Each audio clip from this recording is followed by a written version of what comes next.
Əziz dostlar, Əhlüsünnədən olan bəzi qardaşlarımız belə bir iddia ilə çıxış edirlər. Bu Quranilər var, hədisi inkar edənlər. Hədis falan, bunlar hamısı boş şeylərdir deyir. Əsas Qurandır. Nə lazımdır? Hamısı Quranda yazılıb. Başqa şeylər bizə lazım deyil. Özlərinə Qurani deyirlər. Biz Quranla gedirik. Amma hədislər, onlar hamısı boş şeylərdir, sonradan çıxan şeylərdir. Bildiniz də kimləri deyirəm. Mənə bir müsəlman kimi şəxsən bu sual çox maraqlıdır. Ona görə xahiş edirəm ki, o Quranilərdən biri bu videomu görürsə, mənim bu bəsit, sadə sualıma cavab versin. Şəxsən mənə çox maraqlıdır. Baxın, sual nədir? Peyğəmbər sallallahu aleyhi və səlləm, Allahın rəsulu, Quranda olan Allahın əmrlərini yerinə yetirirdi, yoxsa yox? Bəsit bir sualdır, sadə. Allahın rəsulu Muhammed sallallahu aleyhi və səlləm Quranda olan Allahın əmrlərini yerinə yetirirdi, yoxsa yox? Cavab ikisindən biridir. Üçüncü cavab yoxdur. Ya hə, ya yox. Düzdür? Desələr yox, yerinə yetirmirdi. Bu artıq məlum məsələdir ki, küfürdür. Peyğəmbəri ittiham eləməkdir. Yəni Peyğəmbər sallallahu aleyhi və səlləm Allaha ibadət etmirdi. Allahın əmrlərini yerinə yetirməyib. Bu Peyğəmbəri ittiham eləməkdir. Çox əzəmətli bir şeydir. Bu aydındır.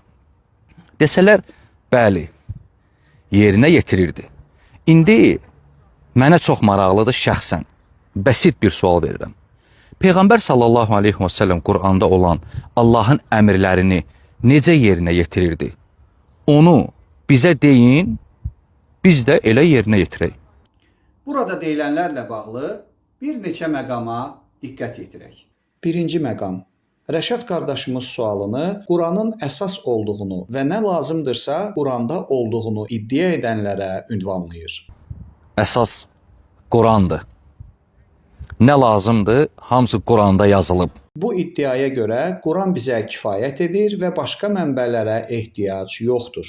İkinci məqam. Səhih hədis mənbələrinə və Əhlüsünnə tərəfindən mötəbər qəbul edilən tarixi məlumatlara görə İslam tarixində ilk dəfə Allahın kitabı bizə kifayətdir iddiası ilə çıxış edən şəxs Ömər bin Xəttab olmuşdur. Bu həm Səhih Əl-Buxari, həm də Səhih Müslimdə Ömər bin Xəttabdan çox aydın şəkildə nəql edilir. Allahın kitabı bizə kifayətdir. Səhih Əl-Buxari, Kitab Əl-Məğazi, hədis 4432, Səhih Müslim, Kitab Əl-Vəsiyyə, hədis 1637. İbn Abbas radiyallahu anh deyir ki, Peyğəmbər sallallahu aleyhi və səlləmin vəfatı yaxınlaşdıqda evdə içərisində Ömər ibn Xəttabın da olduğu bir dəstə adam olarkən Rasulullah sallallahu aleyhi və səlləm belə buyurdu. Gəlin sizə elə bir vəsiyyət yazın ki, ondan sonra heç bir ayrılığa düşməyəsiniz və yaxud da yolunuzu azmayasınız. Ömər radiyallahu anh dedi. Bu rəvayətdə gəlir ki, Ömər radiyallahu anh dedi. Peyğəmbər sallallahu aleyhi və səlləmin xəstəliyi ağırlaşıb. Yanımızda Quran vardır. Bizə Allahın kitabı kifayət edər. Üçüncü məqam. Rəşad qardaşımızın sualı Quranda buyurulan əməllərin hədislər olmadan necə yerinə yetirilməsinə yönəlir. Deyin görək, Quranda yüzlərlə Allahın əmri var. Namaz, zəkat, oruc, ümrə, həcc, sədəqə və s. Peyğəmbər sallallahu aleyhi və səlləm o Allahın əmrlərini necə yerinə yetirirdi? Əziz qardaşım, sizin bu sualınızın ilk ünvanı Allahın kitabı bizə kifayətdir deyən Ömər bin Xəttabdır. Belə ki, o da yalnız Quranın yetərli olduğunu söyləyib. Bunu söyləməklə Ömər bin Xəttab da sizin yanaşmanıza görə Qurani olubmu? Axı o, Allah Rəsulunun Qurandan başqa sözlərinin yazılmasına qarşı çıxıb, həm də elə Allah Rəsulunun huzurunda. Tarixi məlumatlara görə öz xilafəti dövründə də hədislərin yazılmasına yol verməyib. Belə isə siz sualınızı Allahın kitabı bizə kifayətdir deyən Ömərə versəydiniz, sizə nə cavab verərdi? Yəqin ki, günümüzün Quraniləri də elə həmin cavabı vermiş olarlar.